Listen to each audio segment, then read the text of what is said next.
All right. Welcome, everybody. Thanks for jumping on to our breakout tonight. We are excited that you guys have joined us. I will start off by introducing myself. My name is Jessica Epping. I am the Associate Kids Director here at First. And so we're just excited that you're here to join us tonight. I have been married to my husband, Corey, for 15 years, and we have a 12-year-old son and a 9-year-old daughter. And now I'm going to let Debbie and Maddie introduce themselves. Hi, guys. My name is Debbie Lally. I am the director of Little Angels Early Childhood Center. I have been married in April 30 years, and Colby is my husband, and I have 2 boys. Pierce is 28, and Mason is 26. All right, Maddie. Hi, everybody. My name is Maddie Prawl. I am the Assistant Director of Little Angels Early Childhood Center. I have been married for 16 years to my husband, Bruce, and we have 2 kids, a daughter that's married, she's 25, and a son that's in 7th grade. All right. Maddie and Debbie are going to be running our chat for us. So if you guys click on the toolbar at the bottom, you guys can see the chat will pop up to the side.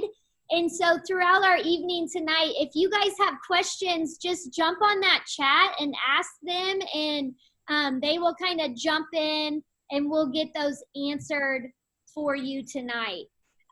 Also, they are going to be putting some resources in there, maybe some books or other links that you guys can check out, just for more conversations that you can have after this evening, just some more resources. So go ahead and check out the chat throughout this evening.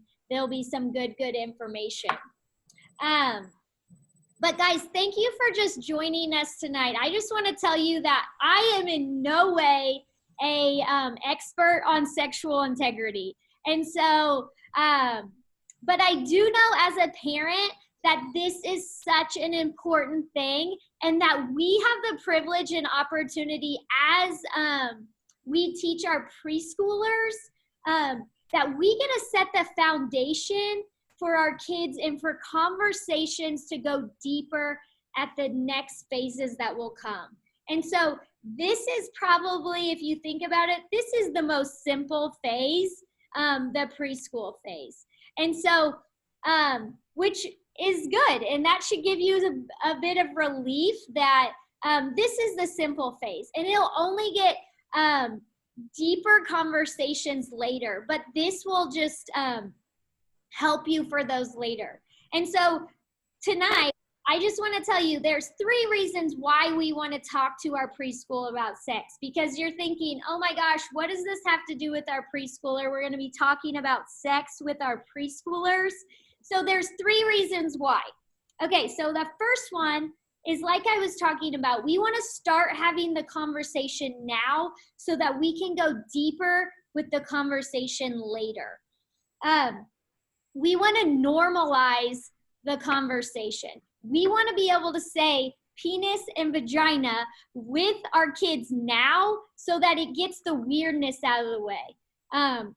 It's only weird for us, honestly. If you guys think about it, the kids don't know. They don't know that that's weird. It's only weird to us because we didn't talk about it with our families. We didn't talk about it in generations before. And so we get to change that though. From now on, we get to have those conversations and make it not weird for our kids. 2, kids learn so much from 0 to 5. They are sponges. They are soaking up so much information. They learn so much more now than they do in any phase of their life. And so why not build that foundation now? Okay, so you guys are starting in this phase. You're already teaching eyes, nose, ears, body parts. So why not throw in the body parts of penis and vagina? Why not just throw it out there early? Okay, And as you know, we're not going to just jump in and start talking about sex. We're going to be starting with the foundation.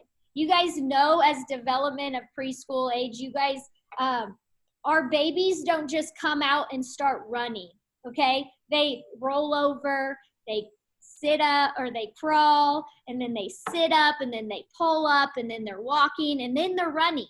And so at each, there's a developmental stage. And so same thing with our conversations. We're going to start small and we'll just build on them.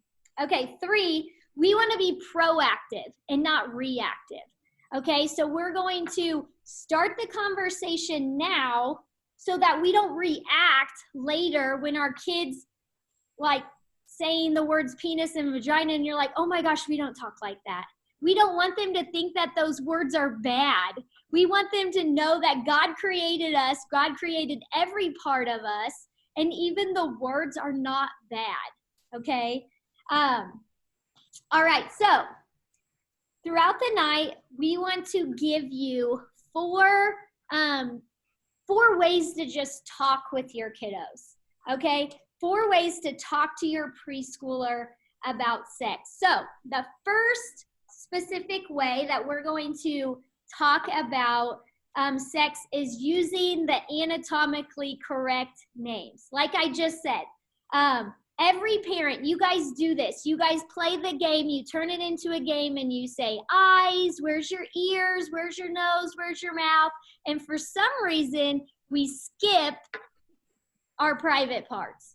The most important parts that we have that God created, we tend to forget to talk about there. We don't really forget, we just choose not to talk about them, okay? And so, but research shows that if we were just to talk about our body parts, that kids, if they're using the proper names for their body parts, it's that they are willing to have those conversations with you guys and parents later on. They feel normal because they've already been having these, okay? So at this stage, you guys would say, this is a penis, this is a vagina. God didn't make unspeakable parts of our bodies. God sees all of us, and he says that he made them, and they are good. So remember, it's just weird for us. It gets a little awkward, but remember, it's not weird for them, okay? It's also, there's a benefit for teaching your kids this about the real terms for this, and it comes in play for children who are victim of sexual abuse, okay? They can't come and tell you that something happened to them if they don't have the words to tell you what happened. And so, so just remember that. If they don't have the words, then they don't know how to tell you what happened. Okay, and then as Christian parents, it's also good not to only name the parts, but to teach our children to view our body with respect. Parents can begin having these conversations now. God created our body, and he says that it's good. And so we want them to learn now that our bodies are good. God created us. And also at this stage, they're going to start noticing that things are different. Boys look different than girls. Daddy looks different than mommy. There's things that are different. And so as you guys go through this stage and just point these things out. And so I know at our house, it was kind of one thing that was like why does he stand up when he's peeing? Or why does she sit down while she's peeing? And it's like, okay, well, he stands up while he's peeing because he has a penis, and she sits down while she's peeing because she has a vagina. And so when you just start using those terms in everyday conversation, you're going to normalize it, and it's just will get easier with time. Okay, so start talking about privacy. Okay, just because children know their names of their body parts now doesn't mean that all of our body parts are created equal. privacy matters. Now that they know the appropriate terms for their bodies, they need to understand that some parts are private. And parents, you guys have the challenging task of teaching your kid what's appropriate in the house and what's outside of the house. And so that is just something you want to start with now for privacy. This is a conversation that you guys can have, and it's as simple as we have, and this is true, like we have a male doctor, and so on the way to the doctor's office, we would talk about this. It's like talking to Sophia, and I would say, like, this, when you go to the doctor, he's going to check your ears, he's going to check your eyes, and he's going to check your vagina, which I didn't teach my daughter that, so we didn't use that term. We said private. And so I would say, but that's okay because I'm there. That's okay. And so just teaching them when it is appropriate and when it is not, and that they can say no because that's their body. Also, when we're talking about privacy, kids our age are growing up in this era of technology, and it almost seems like the day they come out of the womb, they have a cell phone in their hand or an iPad, and they are amazing at navigating those technology tools that they have at their fingertips. But we also know that there's so many things that they have access to on those devices too. And so this is a good time that you put in those internet restrictions or filters so that you can pick and choose what your kids, what you want your kids to see and what you don't want them to see. And so just remember that when you, not just with their body parts, but what they're being able to see and play on phones and devices. Jessica, there's a question. Yes. What do I say to my preschooler when they ask about what is sex? Oh man. Okay. So that's a good question, because this would be like, that actually goes right into our next one. So it says, number 3, it says, start talking about reproduction. Okay, so we're not wanting to just jump in and talk about the sex conversation, and you're not going to be talking about intercourse with your preschooler yet. Okay, that might be crossing the line. Okay, but I'm talking about how God, so as you talk about reproduction, you can talk about how God made every living thing to reproduce. Okay, so this could be just as simple as you're in the kitchen and you're cutting up peppers, okay? And you open the pepper up and you can show your preschooler like, hey, there are seeds in the pepper. And if we were to take those seeds out and we go plant them in the backyard, then they would reproduce. They would grow peppers. And so teaching our preschooler something simple as God created every living thing to reproduce. And so talking about nature is so easy to talk about that, because when you have seeds that you can plant them and then they can grow. And then you can simply just say, like, mommy was created, I am a living thing. God created me and I can reproduce. And so Debbie, that's a great question. And it is, just start talking about reproduction now. So that you can build on that, eventually get to that sex conversation in later phases. Okay, 4. The 4th thing that we want you guys to be able to talk about is give them simple answers to simple questions, okay? So, like Debbie said, talking about sex, well, your kid, a lot of you, and like I remember when Quentin was younger and my belly starts growing and it's like, oh, what's going on with mommy? That looks different. And it's like, and they always will ask, and it's such a young age because they just are soaking up everything and they want to know, where do babies come from? And you don't want to be like, oh my gosh, we're not talking about that. But just give them a simple answer. They're not asking you to be like, okay, well, we're going to sit down and we're going to just lay it all out there. No, they're not asking that. They just need a simple question. They just need a simple answer. God created it and put it in my tummy. And then it's like, in your where is it at? And it's like, oh, well, it's in my womb, which is next to my stomach. And then another like example would be like, okay, well, how does it come out? Because kids, they just keep asking. And so you just keep coming with simple answers. And it's like, well, God is amazing, and he created it for that. Whenever it's the right time for the baby to come out, my tummy tightens up and it squeezes out through my vagina. Easy as that. And so it's just like, you've already had those conversations, and then they might be like, oh, that's weird. But you just say a simple answer because you've already been building that conversation. So, okay, so there you have it. There are 4 ways that you guys can talk to your kids, your preschoolers, about sex. So the first one was to use the anatomically correct names. 2, start talking about privacy. 3, start talking about reproduction.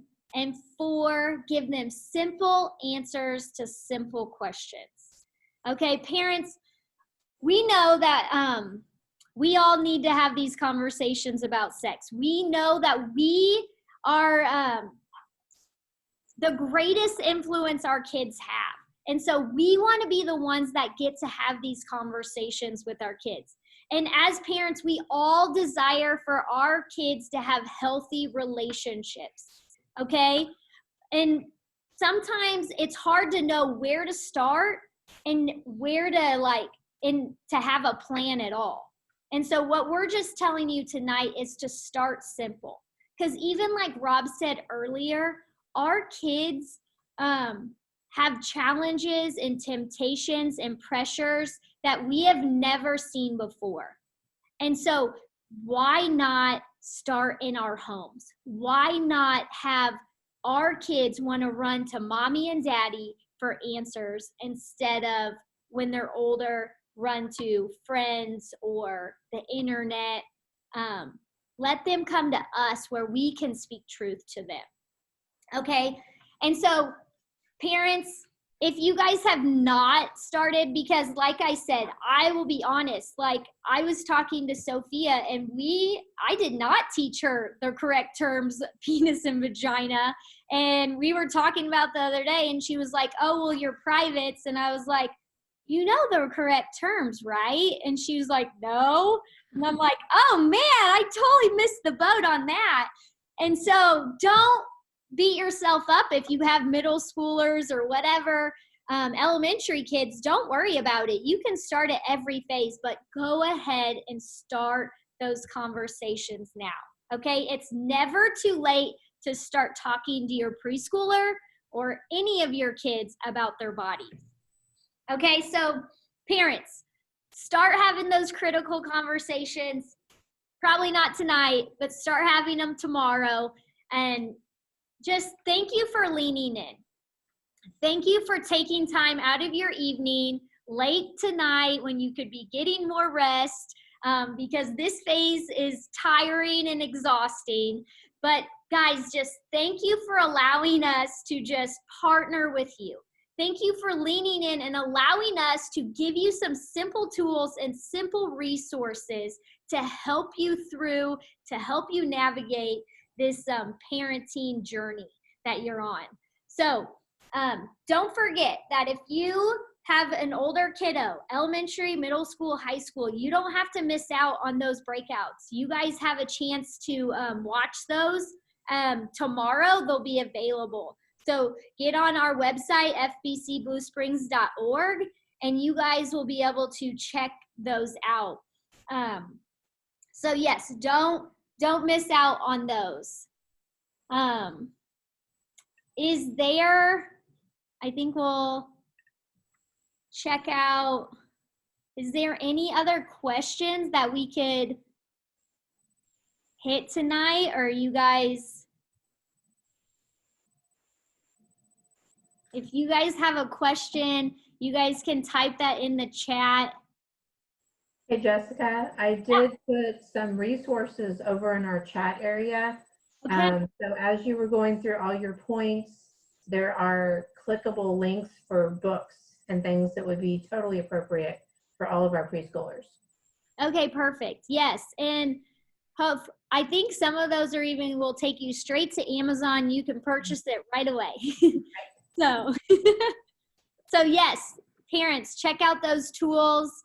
They are great, great resources. So yeah, I'll give you guys a minute if you guys want to click on some of those links.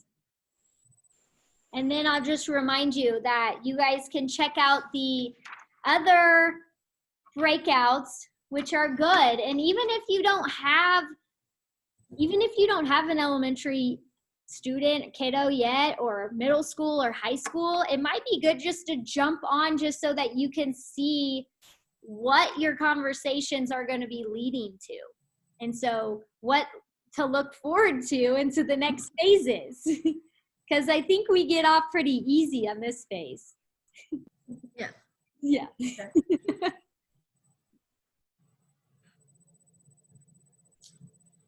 Okay, well, I think we're gonna go ahead and sign off. So guys, seriously, thank you for joining us tonight. And I just yes, parents, you guys are doing an amazing job. So just keep up the good work, and just know that we're here to partner with you, and we seriously don't want you to walk this journey alone. That's why we're here, and we want to give you resources and tools. So thank you for just joining us tonight, and you guys, we'll see you next time.